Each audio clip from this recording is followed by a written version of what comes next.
여자와 자고 나면 몇 번 더 만나서 하고 싶잖아요. 그런데 자고 나서 무조건 버려야 할 여자가 있어요. 2번 먹으면 절대 안 되는 여자. 첫 번째, 관계 후 사과 요구하는 여자입니다. 관계를 하고 나서 오빠 뭐야? 오빠 나한테 어떻게 그럴 수 있어? 오빠 나한테 왜 그랬어?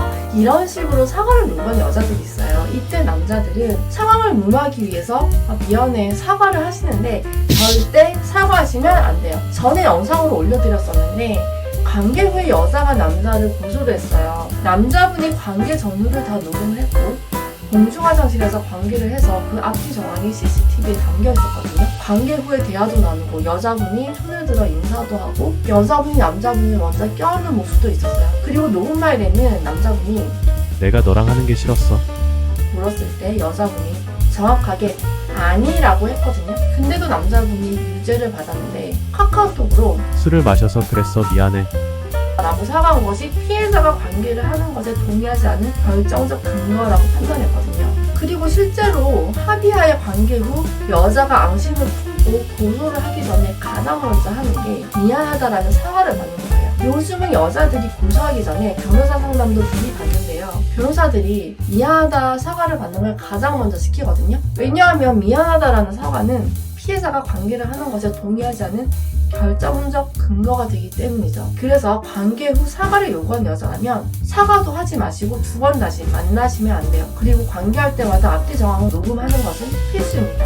2번째, 아내다가 해달라고 하는 여자입니다. 정상적인 여자라면 아내다가 해달라고 할 수가 없어요. 이게 밖에다가 해도 임신이 될 수가 있잖아요. 근데 아내다가 해달라는 건 이건 하고 나서 임신 공격을 하거나 임신했다는 걸 빌미로 돈을 받아낼 수도 있거든요.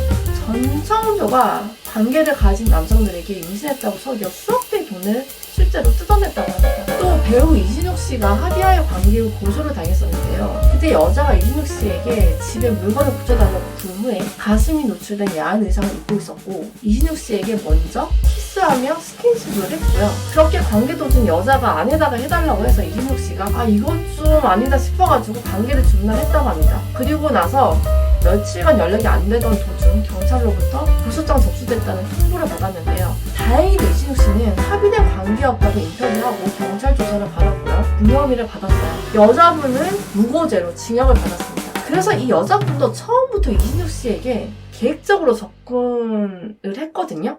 아내다가 해달라고 한 것도 그 계획의 일부였던 게 아닌가 싶어요. 그래서 아내다가 해달라고 하면 계획적으로 접근했을 확률이 높으니까 절대로 다시 만나면 안 되고요. 아내다가 해달라고 했을 때 오 개꿀이네 하고 아내다가 하는 게 아니라 의심을 한번 하시고 관계를 중단하시는 게 좋을 것 같습니다. 3번째, 관계하면서 손톱을 핥히는 여자. 실제 있었던 일인데요. 합의하에 관계 후 여자가 남자를 고소했거든요.